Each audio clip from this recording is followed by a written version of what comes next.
घोरं करुणावतारं संसारसारं भुजगेन्द्रहारं सदा वसन्तं हृदयारविन्दे भवं भवानी सहितं नमामि भवं भवानी सहितं नमामि।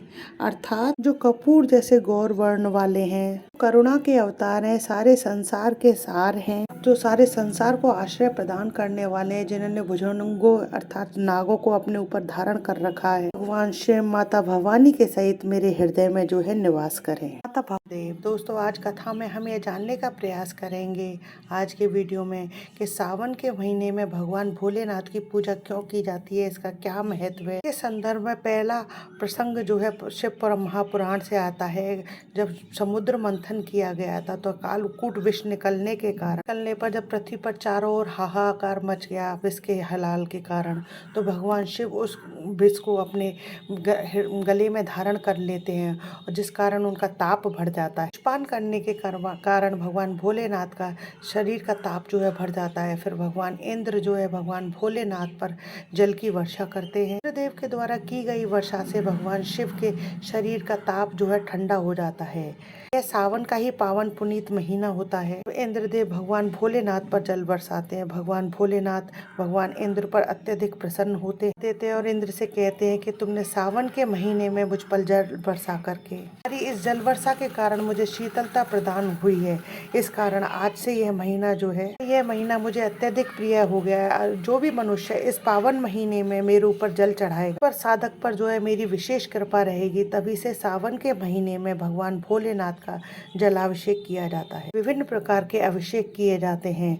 मान्यता है कि भगवान भोलेनाथ माता पार्वती के साथ पृथ्वी पर विचरण के लिए आते हैं। भक्तों को जो है उनकी पूजा करने का सौभाग्य प्राप्त होता है। दूसरा प्रसंग भी शिव महापुराण से ही आता है। के पिता राजा दक्ष ने अपनी राजधानी कनखल में जो एक विराट यज्ञ का आयोजन किया, लेकिन राजा दक्ष ने जो है अपने जामाता शिव और अपनी बेटी सती को आमंत्रित नहीं किया। सती जो है अपने पति से अपने पिता के यज्ञ में जाने की जिद करती हैं। भगवान भोलेनाथ के काफी समझाने पर भी माता सती नहीं मानती हैं और राजा दक्ष के यज्ञ में बिना बुलाए चली जाती है। माता सती अपने पिता के घर पहुंचती हैं तो वो देखती है कि अपने पति को स्थान भी नहीं दिया है उनके पिता ने, और अपने पति की घोर निंदा सुनती हैं। अत्यंत अपमानजनक शब्द कहे, इस पर माता सती जो है बहुत दुखी होती हैं। जन्म में जो है भगवान भोलेनाथ को अपने पति रूप में वरने की इच्छा रखते हुए उस यज्ञ की अग्नि में जो है अपने आप को प्रवेश कर दिया। अपने आप को उन्होंने उस यज्ञ की अग्नि में समर्पित कर दिया और अपने प्राण त्याग दिए। इसके बाद शिव के घर जो है उस यज्ञ को तहस नहस कर देते हैं और भगवान भोलेनाथ को जो है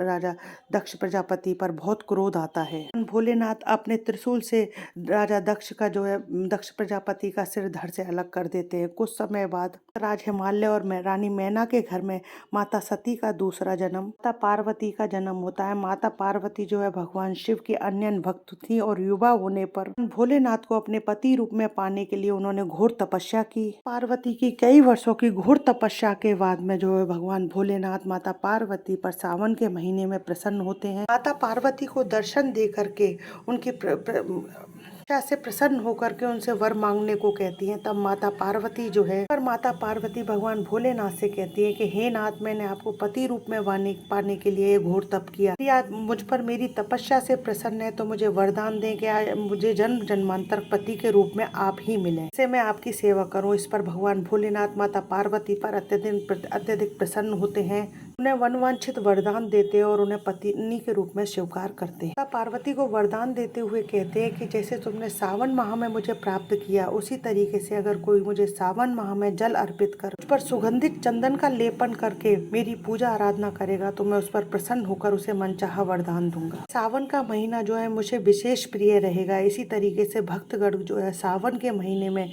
विविध रूपों से भगवान भोलेनाथ को प्रसन्न करने का उपाय करते हैं। के उपायों से भगवान भोलेनाथ को प्रसन्न करके अपनी मनोकामनाएं सिद्ध करते हैं। उनके महीने में भगवान भोलेनाथ को प्रसन्न करके सुखमय जीवन, धन, वैभव, यश, मान, प्रतिष्ठा, नौकरी, व्यवसाय आदि में जो है लाभ प्राप्त करते हैं। महीने में उपवास रख के भगवान भोलेनाथ को दूध, गंगा जल, गन्ना का जूस अभिषेक करते सुगंधित पुष्प, आग के पुष्प, बेलपत्र इत्यादि, समी पत्र इत्यादि चढ़ा करके उनको प्रसन्न करते हैं। पूजा आराधना करने से भगवान शिव और माता पार्वती जो है अपने भक्तों की मनोकामनाएं पूर्ण करती हैं।